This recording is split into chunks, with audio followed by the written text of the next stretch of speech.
문제가 지금 제일 시급한 게 한일 문제라고 말씀드리고 싶은데, 제가 말씀드렸다시피 지금 그 주사파 정권, 그 주사파 출신 비서관들이 제가 알기로는 40명 지금 청와대에서 파리를 틀고 앉아있지 않습니까?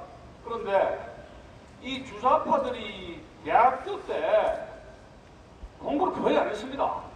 하현명하고 셰파이프 반정부운동하면서 언론에서는 민주화운동 세대기라 해가지고 결국은 용어 세탁, 이미지 세탁해가지고 결국 30년 동안 우리 국민들을 히틀러가 독일 국민들을 속이듯이 독일 민족주의로 해가지고 독일 나치스가 히틀러를 이용해가지고 권력 잡듯이 우리도 민주주의 민주화다, 우리 민족끼리 우리 민족주의를 이용해서 권력을 잡고 여기까지 왔어요.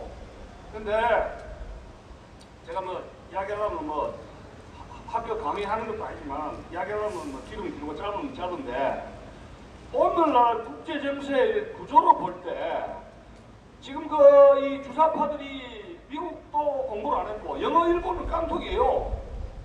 아는 거는 김일성 단파방송 듣고, 혹시 그 중에서도 김영학 같은 사람은 91년도에 북한에 3번이나 갔다 왔어요. 그리고 2번 김일성을 만나가지고 주체사상 토론을 해보니까 자기보다 너무 모르더라 이야기예요. 그래서 이건 아니구나, 내가 사기당했다. 그때 소련이 무너지고, 그래서 이 사람은 제발로 이거 아니다 해가지고 자수를 한 게 92년 아닙니까? 그런데 그분이 김영환 씨가 공개하지 않은 게 있었습니다. 12명, 10명 되는 소형 잠수함 타고 평양에, 인천 앞바다에서 평양을 갔는데 80년에서 95년 동안에 얼마나 많은 북한의 잠수함이 비밀리에 북한 초대소로 거쳐서 평양에 갔겠습니까, 여러분? 국정은 뭐였습니까? 그런데 많이 NL계든 PD계든 많은 분들이 전향을 했는데, 나는 전향했다 하지만 그 주위 동네가 누구누구 해서 인천 앞바다에 가서 어떻게 해서 북한에 가서 누구누구와 어떻게 지냈다, 일주일 동안 어떻게 교육을 받고 했다는 것을 소상하게 자서전을 쓰고 이실직고 한 분은 한 사람도 없어요.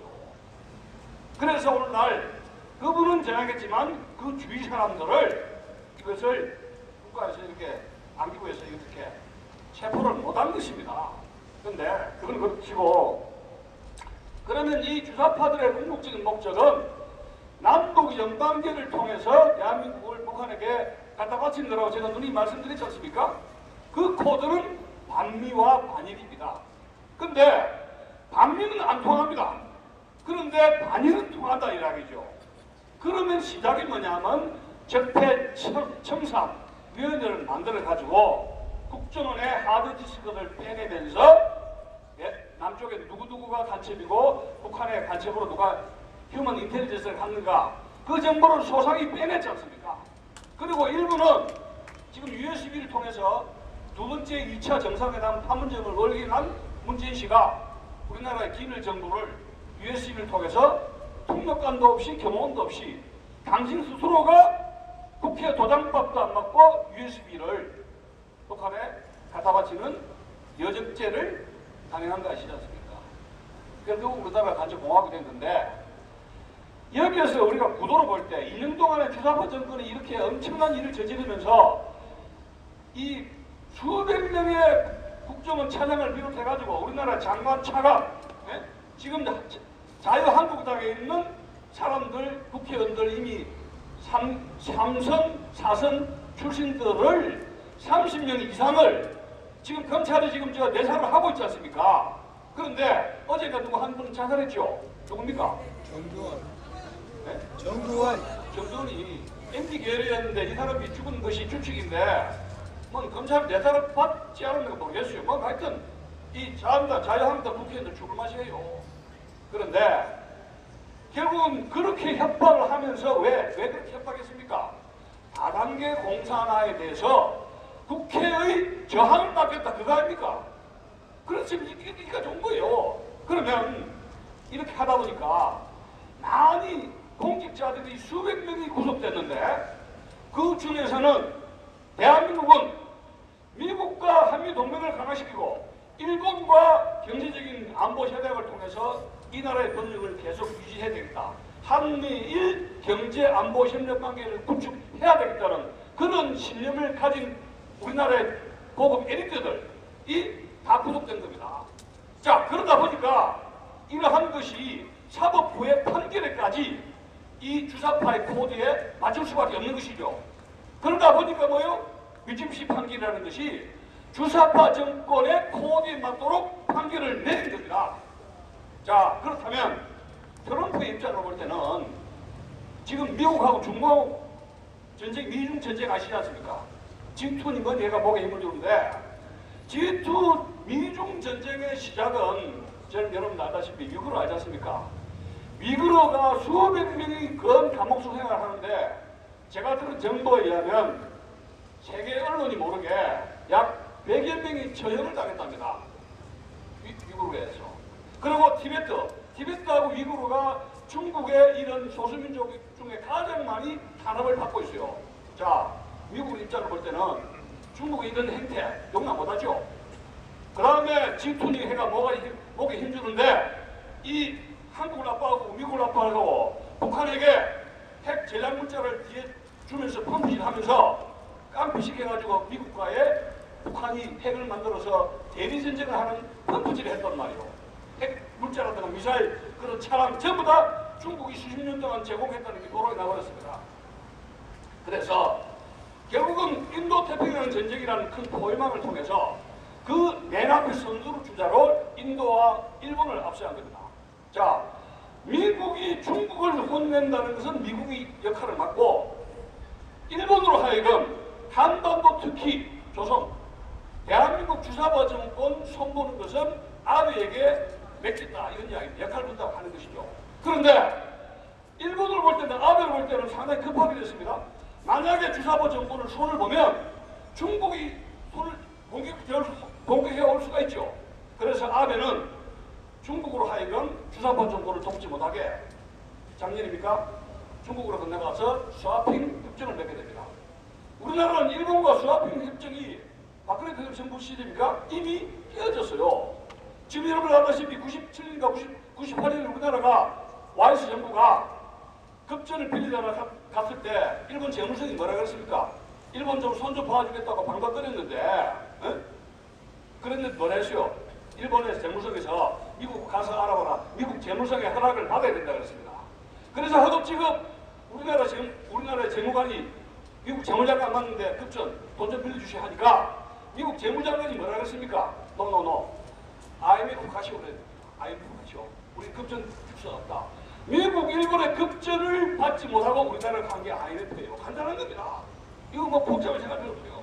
근데 지금 일본 아베가 한국의 칼을 빼든 것은 이미 5년 전에 이명박 대통령 후기 시절에 일본의 국방 백서에서 어떤 것이 삭제가 되느냐 하면은 한국과 일본은 가치관 동맹, 자유민주 체제를 지키는 공동의 동맹국으로서의 어떤 가치관으로 이 일본 한반도를 같이 지키겠다는 그러한 가치관 동맹에 한국이 빠지게 됩니다. 그것은 장차 왜? 이 한국이 여차 자꾸 북한에 중국에 접근하니까 일본의 안보, 북한의 핵이라든가 안보 위협에 마이너스 조항이 초래될 때 일본이 한반도에 대한민국에 대한 공격의 구실을 찾기 위해서 1차적으로 국방부에서 한국과 일본의 가치관 동맹이라는 구절을 뺐고 지금도 그것을 삽입하지 않고 있다는 이야기입니다. 그리고 본격적으로는 작년 10월 달에 미쓰비시 판결로 해서 8개월째 아닙니까? 그때부터 본격적으로 치밀하게 이 주사파 정권은 한번 전쟁을 해야 되겠다 해서 8개월 동안 준비를 하는데 이 8개월 동안에 워싱턴에서 일본의 대사관은 이번에 트럼프 행정부에 한국과 이러한 경제전쟁이 벌어질 때 절대로 미국은 주사파 정권이 인도 태평양 이 와꾸라든가 하위 제품 문제라든가 확실하게 미일 동맹 그리고 인도 태평양에 개입한다는 구체적 의사가 밝혀질 때까지는 미국은 주사파 정권을 도와준다든가 제3자 개입을 해서는 안 된다 해서 8개월간 치열한 외교전이 벌어졌던 겁니다. 그런데 그렇다면 여러분은 이런 의문이 들 겁니다. 그러면 대한민국의 주일 대사관이라든가 와싱턴에 있는 주미 대사들을 그 휘황찬란한 박사학위 외교관들은 대일 외교라든가 대미 외교를 어디로 갔느냐? 그런 궁금증을 가지고 계실 겁니다. 그런데 우리나라가 대일 외교라든가 대미 외교는 이미 빵꾸가 났어요. 왜? 적폐청산으로 해가지고 국정원, 공직자들, 장관, 차관, 양승모 대법원장까지 뭐요? 적폐청산이라 해가지고 무슨 외교 거래니 뭐니 해가지고 전부 다 구속시키지 않습니까? 그렇기 때문에 이 외교관에서는 일본에 가는 미국에서 아무것도 않고 지금 눈치만 보기 때문에 일본과에 꼬였을 때도 일본과에 파견할 대사 외교관이 없어요. 다 안 간다 그럽니다. 뭡니까? 청와대 당신들이 그렇게 잘났으면 거기에 청와대 주사파들 일본어라도 아리가또 고자이마스다. 센세이네. 그런 말이라도 한마디도 할 수 있는 사람이 가서면 당신들이 그렇게 잘났으면 가서 일본 문제 한번 풀어보라 이야기입니다. 우리는 못한다. 왜 이렇게 하면 체인지포로 해가지고 감옥수 처박아놓으면은 엎뺏기면은 그거 누구 감당합니까? 그래서 이 일본과의 한국과의 전쟁은 굉장히 심각한 것인데 이번에 신문에 왔는데 문재인 씨가 뭐라 그랬습니까? 경제전쟁이 일어나면은 일본이 더 손해본다? 아무것도 모르는 진짜 무시가 살았습니다. 그래서 지금 불매운동을 벌릴 때도 아니고 여러분 알다시피 20대 30대 일본의 청년이라든가 우리나라 20대 30대 얼마나 많이 일본과 한국은 서로 결혼을 합니까? 지금 일본에서는 다시 우리나라의 가수에 대한 한류가 최로 세컨드 2차 한류 바람이 불고 있어요. 그런데 50대 60대 70대 한국 전쟁을 기억하거나 이런 일본의 노장들은 한국에 대해서는 징그럽다니 연애를 모른다. 왜 확실하게 여러분 1965년에 한일의정서 협정을 통해서 징병 문제라든가 이런 것은 80% 내지 90% 타결되었고 노무현 정부 시절에 한일 협력관계의 문제가 모든 것이 공개가 됩니다. 전부 철하고 거기에 한 번 더 위안부에 대해서 일본 정부로부터 한 번, 두 번 보상을 받았어요. 거의 90% 이상이 타결됐다 이런 얘기입니다. 그렇다면은 이제는 정부가 나서서 이 중용 문제라든가 일본과의 중용 문제라든가 보상을 받지 않는 사람들은 재단을 만들어서 우리 정부가 먼저 해결해 주겠다 이렇게 나서야 되는 거예요. 그런데 지금 문재인 씨가 이거 내가 잘못됐구나. 일본에 가서 아베한테 가서 자 우리 서로 이렇게 됐는데 지난번에 여러분 G20 오사카에서 악수도 제대로 안 했죠? 악수도 제대로 안 하고 아베한테 패스한 것은 문재인밖에 없습니다. 여러분 그 동영상 봤죠? 그 회담에 참석도 하나도 안 하고 쇼핑 갔는지 어디 갔는지 어디 잠을 잤는지 나라 개망신을 시켰습니다. 그러면 이제부터라도 자존심을 버리고 이 나라를 구하지 않으면은 이 문재인 부부는 북한을 보여야 됩니다. 이상입니다.